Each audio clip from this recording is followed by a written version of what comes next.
The scary stories have existed for, I'm pretty sure, as long as humans have. People have always enjoyed the rush of adrenaline they get when they hear about monsters and demons, bumps in the night, and the evil of those who live amongst us. These days though, it kind of seems like people are so caught up in creepypastas and SCPs, we've forgotten where some of the best scary stories come from. Real life. And while scary things are happening around us every day, with social media we have so much evidence at our fingertips that it becomes so much more real and tangible that it's more than just a story, it's life and it's tragic. But what about the stories that happened before social media was a thing? The ones that we're able to distance ourselves from, but that actually happened and are so mysterious and spooky we can't help but get caught up in them. What is up, you guys? Hope you're having an awesome day. I'm your host Ayman Hassan and welcome back to another video. Now before I get into it, not a single one of you will comment on my hair in the comments. This is its natural state. It is so humid, you guys. The humidity is getting in through my windows. I can't do anything about it. I really can't. Either way, some of the most interesting cases come from times before you and I were around, the 50s. So let's just dive in. These are the top 10 true scary stories from the 50s. Starting off at number 10 is the Dyatlov Pass incident. On February 1st and 2nd, 1959, 9 Russian hikers mysteriously died on the Ural Mountains. It wasn't your normal exposure to the elements or attack by a wild animal either, and nobody knows how it happened. When their campsite was found, the tents had all been shredded from the inside out. But the weirdest part was how the bodies were found.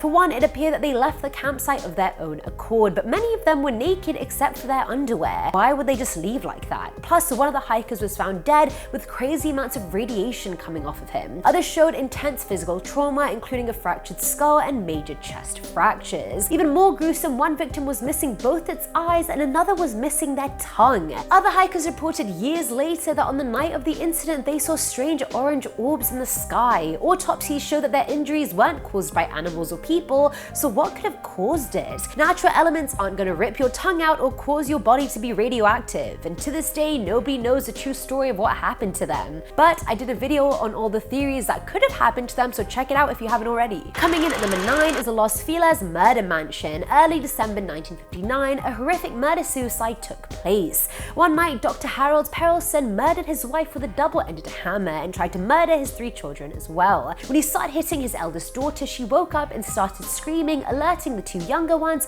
who were able to escape along with the eldest daughter. Harold then decided to kill himself by drinking acid. Apparently, everyone who has spent any amount of time near the house has reported feeling an incredible sense of dread and a need to run away from it. I mean, energies, they're a thing. That home definitely holds a lot of darkness, and I 100% would not be surprised if it was haunted. At number 8, we have Jose Delgado's mind control. In the 1950s, Delgado decided to experiment with electricity and use it to control the brain activity of animals, and it actually worked. He was able to control not only the emotions but also the actions of animals by stimulating their brains with the electricity. The real horror comes from when he expanded his test from animals to mental patients. While he claims that these patients were volunteers, there are a lot of allegations that he implanted them with the brain control mechanism against their will. And in a truly Orwellian hypothesis, in the 1970s, Delgado was quoted as saying someday armies and generals will be controlled by electric stimulation of the brain, which is absolutely horrifying. Filling at number 7 slot is Zombie Road. Located in Wildwood, Missouri, this road is the site of multiple scary stories. For one, it's said to be incredibly haunted both by the spirits of the indigenous community who once lived on the land and by the spirits of victims who were killed by the trains that used to use the tracks there. Then in the 1950s, a lot of teenagers started using the road as a hangout spot, and if you know anything about serial killers, you know that they love targeting dark locations where teenagers are. One murderer who goes by the name of Zombie, hence the name of the road, escaped a mental asylum and allegedly started using this road as his home base, no doubt satisfying his murderous urges at the same time. The road is now a nature trail, but it's closed every night for safety reasons,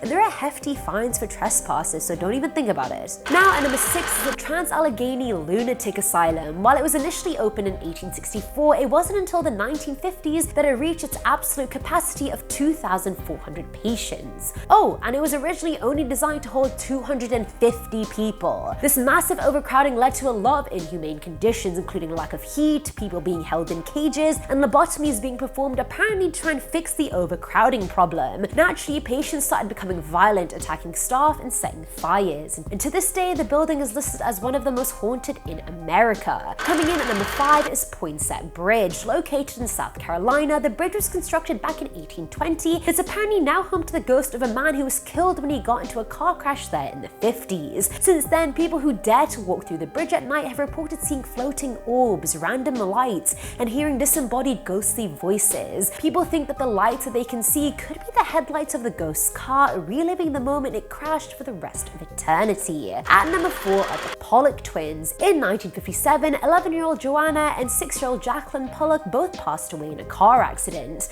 1 year later, their mother gave birth to 2 more twins named Jillian and Jennifer. As soon as these twins were old enough to talk, they immediately began asking for toys that belonged to their deceased sisters that they had never seen before. They even recognized landmarks that only Joanna and Jacqueline would have known, and stranger still, they would get panicked at the sight of cars, saying things like, "That car is coming to get us." I don't know about you, but to me it sounds like they remembered both their past lives and their deaths. Is this reincarnation we have? I'm not really sure. Filling at number 3 slot is the poltergeist backstory. In Feb and March of 1958, the Herman family started experiencing all sorts of paranormal poltergeist activity. They had lids and bottle caps popping off in their kitchen, bookshelves falling over, and a statue of the Virgin Mary being thrown across the room and smashing a mirror that was 12 feet away. I don't know, something about a poltergeist trying to destroy religious symbols doesn't exactly seem friendly to me, you know what I mean? And the Herman seemed to agree, and I mean, no shit.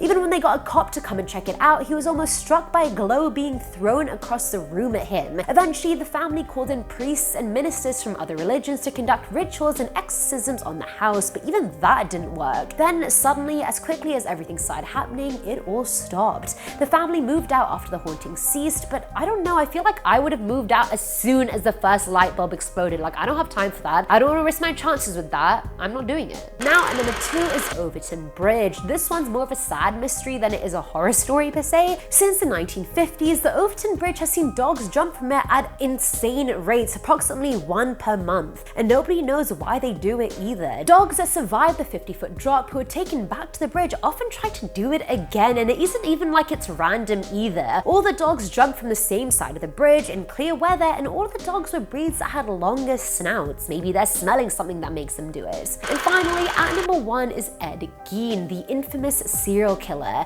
Ed confessed to the murders of Mary Hogan in 1954 and Bernice Warden in 1957. But that's not even the messed up part. What makes this case so disturbing is everything that the police found when they were searching Ed Gein's house. They found Mary's face in a bag, her head in a box, Bernice's head in a burlap sack, leggings made from human skin, balls made from human skulls, a lampshade made from a human face, human skin covering all his chairs, and skulls on his bedposts, and so much more, but you guys seem to get the gist. The man liked skin-covered furniture. And that is it for today's video, guys. I hope you enjoyed. I feel like my hair kind of got better throughout the video, but not really. Need to straighten this shit ASAP, Rocky.